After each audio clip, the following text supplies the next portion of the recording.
Char. Hello mga kababayan, this is Brian. You are watching again my vlog. And for our today's episode, September na.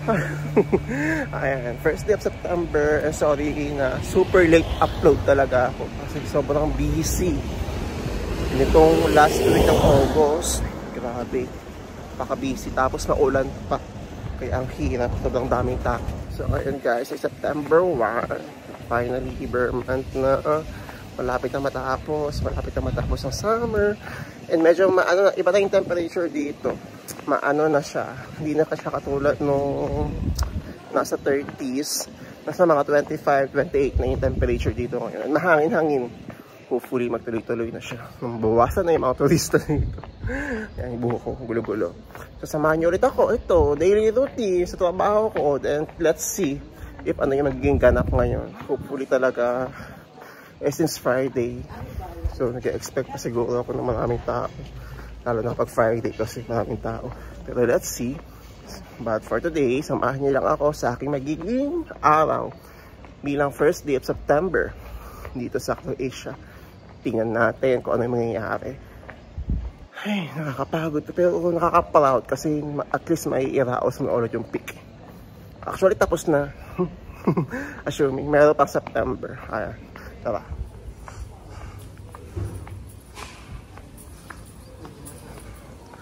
Ayan siya. Tingnan lang yung tao dito. Kasi maaga pa yun. Ito yung on board.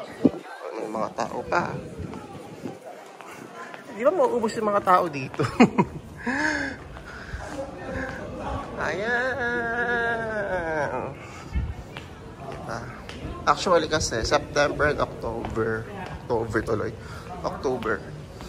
Best month to visit Croatia, especially Dubrovnik. Kasi hindi na siya sobrang init, hindi din ganun kalamig. Perfect yung panahon para makapagdagat kayo. Photoshoot. Dahil mo tayo simbahan guys. Dasal muna tayo. Same place. We're now here sa square ng Dubrovnik Old Town. So lahat na ba ay nakaalis na? Lahat ba ay may mga visas na?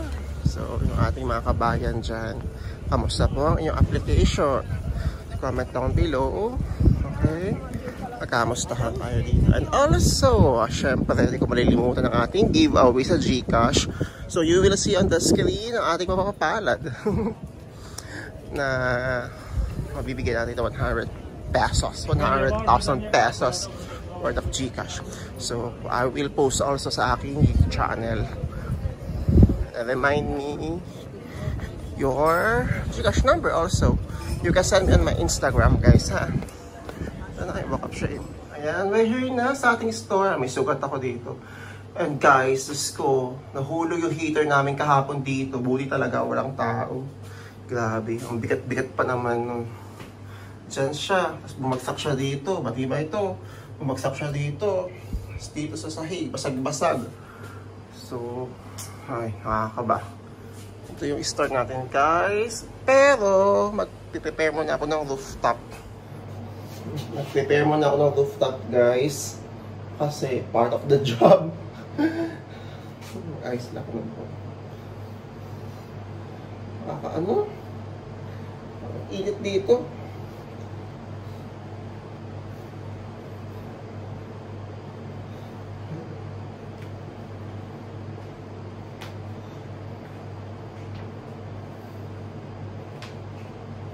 Hindi naman kasi ako pwede maglugay ng buhok dito eh. Kailangan pitain. So, headband ako. Okay. Ayan. Let's go! Ayan. Solong-solo nyo po ang walk-up shame. Pag magka-travel kayo dito, umaaga kayo lahat pupunta dito. Kasi masasolo nyo siya. Wala pang tao. Ito yung rooftop namin. Naayusin ko muna siya. Tara. Yung mga beer. Iaakyat din yan. Oh, tignan niyo kung gaano karaming steps ang nilalakad ko pagbubuhat niyan. Ito yung mga foams. Kasi nga basa siya, kasi nga ilang araw maulan dito. Tuyo-tuyo na naman. Okay. Ayan. So, i-open ko muna yung umbrella para di mahirap.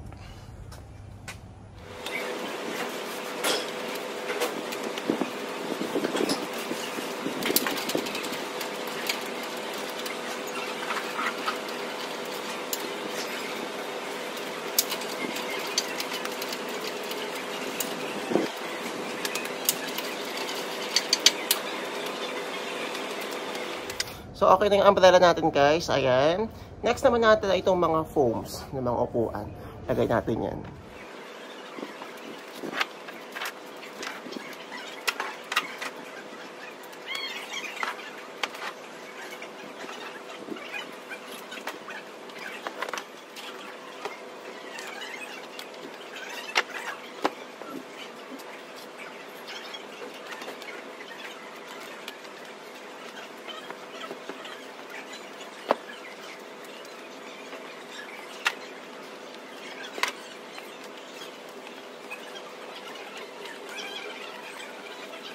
Ayan guys, na-set up na natin itong dine-in. So patapos na tayo. Pakita ko sa inyo.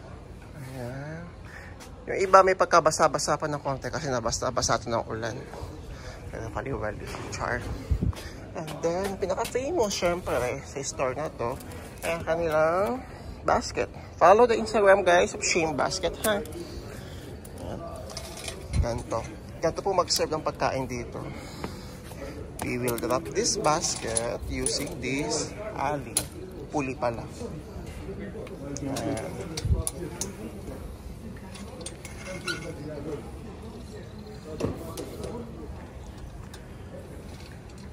Ayan.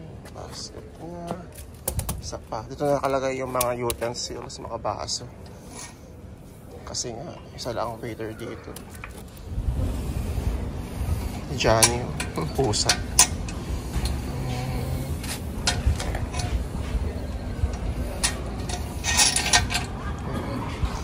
So, okay. We're all set sa dine-in.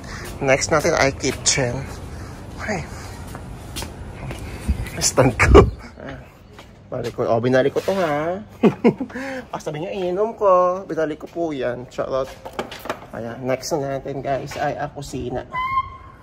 Tapos na tayo. Tapos na. Pagod. Yung mga alak. Mamaya ako na ibababa. Kaya akit yan. Hindi ko yung makasasarabaho yun. Diba? May trabahador talaga dyan. So, let's go. Kitchen naman. Mag-prepare tayo ng mga gulay. Gagawin natin. On switch. Ayan. Open the makeup paper. Open the window. Ayan. Oh, photoshoot. Sa daan, photoshoot. Ito. Pasuwasin mo. Tapo na natin. Kasi back to zero ulit tayo. Okay. Number 1. Ngayong Pasko, maghihingi ng Pilipino. Char. Down. Put it down. Yo. Tapos, open the window ulit. Piyak money popcorn. Yan. Ito na.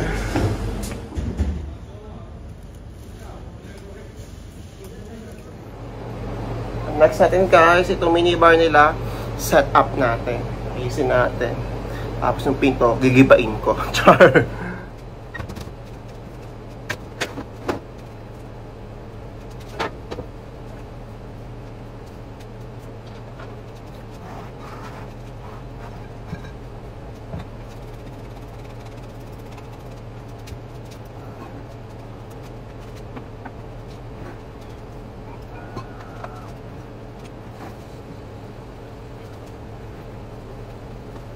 Ayan, tapos na.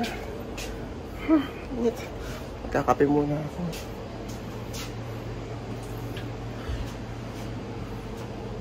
Mga pasa na, mga pasa. Pawis na kagad ako guys. Wala pa ako isang oras sa duty.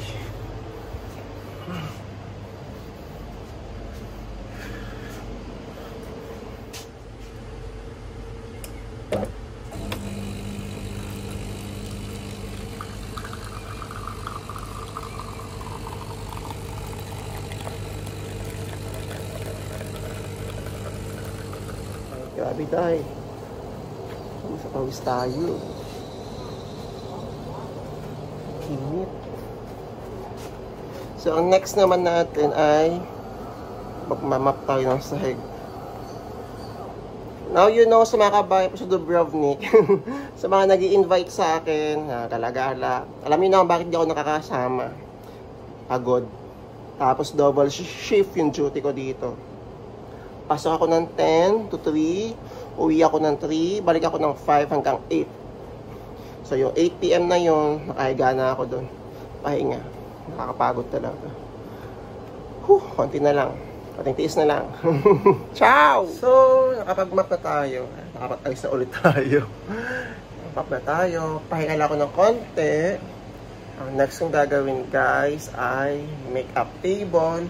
Check ko yung mga salads namin, kung kompleto yung mga gulay, may mga pasta, may patty, tapos may mga karne, manok at baboy. So ayun, so nakakapagod siya since umaga. Actually everyday din ko naman yun. So masasanay ka talaga at masasanay. Sa mga kabayan natin na first timers dito, na nahihirapan, na frustrate, tapos mindset nila, bumalik na lang sa Middle East ulit. Okay, ang payo ko lang sa inyo guys, ganyan po talaga ang buhay. You just have to embrace yung changes sa buhay ninyo. Kung ano man yung buhay ninyo, no? Like for example sa Middle East, the moment na umalis na kayo doon, iwan nyo na. Kasi you're now here in Europe. Ibang-iba po ang trabaho sa Europe kaysa sa Middle East. Parehas nakakapagod, yes. Pero, yun nga, at least now you know, na-realize ninyo, yung hashtag Europe pa more ay ibang-iba.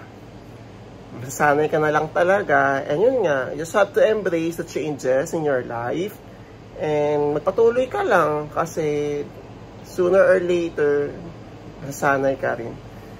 Yun nga, hindi wala naman kasi permanent sa mundo. Lahat tayo dadaan sa hirap bago na rin ma-achieve yung makakasanayan natin. And kapag nasanay ka na, believe me guys, kapag nasanay ka na sa mga ganitong galawan dito sa Croatia, believe me, kayang-kaya mo. Yung first season ko dito, grabe rin talaga. Sabi ko, gusto ko na bumalik ng Qatar. Dumana ako sa ganong feel. Gusto ko bumalik ng Qatar, mas gusto ko lang sa Middle East, kasi doon, taas-taas ang tingin sa mga Pinoy, mga ganang mindset. Pero nung nairaos ko yung season ko doon, first summer ko, makikita niyo yung katawan ko talaga last year. Sobrang itim ko, sobrang payat ko. Nung nairaos ko yung sobrang nakaka-proud. So eto, ganito pa rin. Nakakapagod pa rin yung trabaho. Pero yun nga, masasanay ka na lang kasi. Ganun talaga. Okay. Kakapi muna ako. So, huwag kayo panghinaan ng loob. Normal lang yan na dumadaan sa isang pagbabago sa buhay. Lalo na at career ang pinag-uusapan. Hindi naman ito instant na pag pumunta ka dito, although malaki ang palitan, di ba? Hindi pagdating mo dito mayaman ka na agad, hindi pagdating mo dito akala mo petics ka. Hindi. Lalo na kapag summer talaga. Hindi talaga. Ang dami ko na times na nagreklamo dito sa trabaho. Pero ang ending ginagawa ko pa din. Hi sir! Good morning. Mamalengke ako. Akala namin pabaliw na siguro ako. Ang isang sasalita. So, ayun na nga. I-embrace lang yung changes sa buhay ninyo, guys. Huwag kayo panghinaan ng loob. So, ito ang panibagong trabaho natin. Malengke tayo ng ibang gulay. So, wala tayong gulay. Hindi ba? Pabagalan ko muna. Makapahinga naman ako. Nakapamalengke na tayo. Okay, guys. Nakapahinga muna ako ng konti.